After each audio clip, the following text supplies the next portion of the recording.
Welcome to Lenny's Math Videos. My name is Lenny Vermoss, and today we're going to look at making an origami frog, which we'll use to create and which will be able to jump. All right? First of all, I want to talk a little bit about the size of the paper.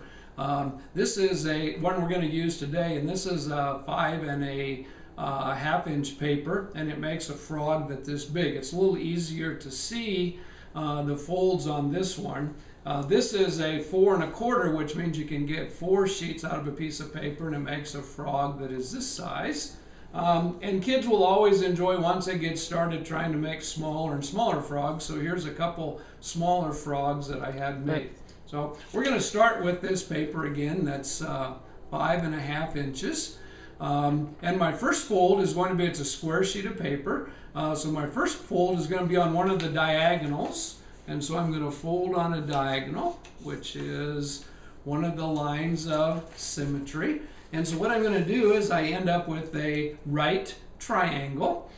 This would be, it's also a right isosceles triangle, since these two legs are the same length, and this is my hypotenuse. The area of my triangle is half of the square, so I have half of the square.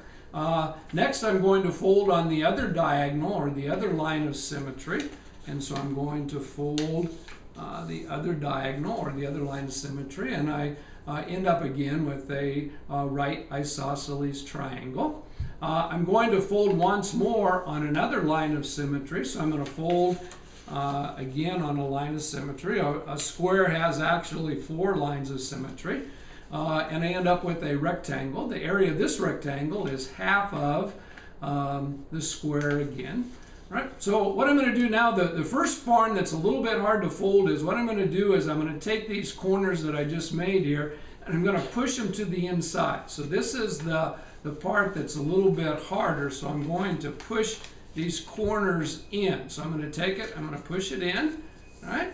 And I'm going to do the same thing on the other side. So I'm going to push this in, right, to make my triangle. And notice I also end up now with a right isosceles triangle.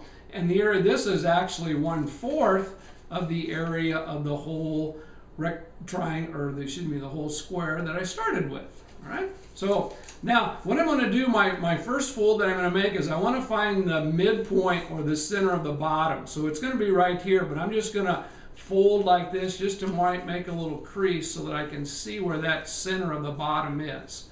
All right. Now what I'm going to do is I'm going to take, and notice I have these 2 tabs. I'm going to take the top one and I'm going to fold it to the middle. So I'm going to fold it to the middle so that it looks something like this right here. So I folded it to the middle. Right? What I'm going to do next is I'm going to take that, I'm going to fold it back to the outside, away from the center. And this is going to make my frog's legs. So I'm going to fold it back so that it makes one of the frog's legs like this. Right? Now I'm going to do the same thing again with the outside flap. So I'm going to fold it to the center. Right? So I fold it to the center so it looks like this. And then I'm going to fold it back. So I'm going to fold it back like this, away from the center, so that I get the frog's legs. All right? So what you should have now looks like this. Now what I'm going to do is I'm going to turn my frog over, so I'm going to start on the other side.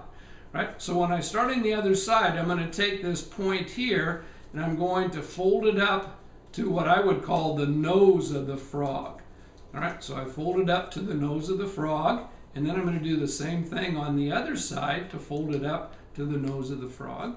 So what I end up with is I end up with a square. You might want to investigate how the area of this square compares to the area of the square that I started with. All right? Now what I'm going to do is I'm going to take and I'm going to fold my frog in half across these corners. So what I'm going to do is I'm going to take my frog and I'm going to fold it so that essentially across this line of symmetry. So I'm going to fold it across that line of symmetry. All right? So I fold it exactly in half, and this is going to be the top of my frog. All right? And what I have left is, now what I have left here is I have this distance, again it's half. What I'm going to do is I'm going to fold this in half here. Now what's important is this is when I make this fold, when I fold it, I want to fold it in half. And so when I bring this fold up, what's important is that this here lines up with this end of the frog here. So I'm going to fold it so it ends with the frog. And that's important because when I make my frog jump, what I'm going to do is my finger is going to slip off of this and it has to land on the table as opposed to landing on the bottom of the frog. So that's kind of important for a jumping. All right. And the last thing, which is more aesthetic than anything else, is I'm going to take these little tabs, which I have right here, and I'm going to make some little frog legs. So I make a couple little frog legs here. So what I end up with is I end up with the little frog legs, and I've got a frog. To make my frog jump, what I do is I set it on the table, and I put my finger on top, and then I release, and my finger slides off onto the table. Once the frogs are made, you can do a lot of different activities with the kids. I like the idea of doing a long jump. Mine's a little bit more of a gymnastics because it's doing a flipper, and that's a little bit because of the size of the frog. So you can do a long jump.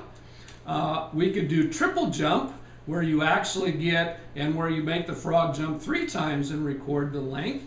My wife taught 2nd grade, and she asked me to build this high jump standard. And so you can actually do a high jump. So you can actually make the frog jump over a high jump and have a high jump competition.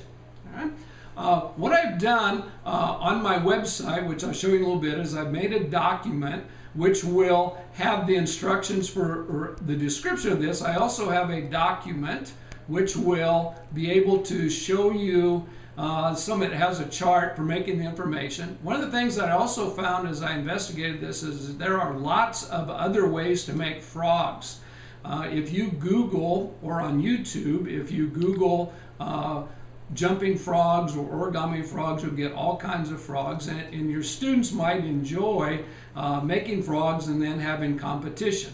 I would also urge you to put the information into a box and whisker plot and look at some of the different comparisons between the frogs. Right? Thank you very much. The other thing that your kids might enjoy doing is they might enjoy, depending on the age, decorating their frogs and naming the frogs. So this is some of the articles that I have here. This is my contact information. Again, my name is Lenny Vermoss. My email address is there, and my home website is listed there. There's an article in the Teaching Children Mathematics that has some more activities you might want. And the document that I talked about is on my website under geometry and paper folding, and the link is at the bottom there. So thank you very much, and have a good time making jumping frogs.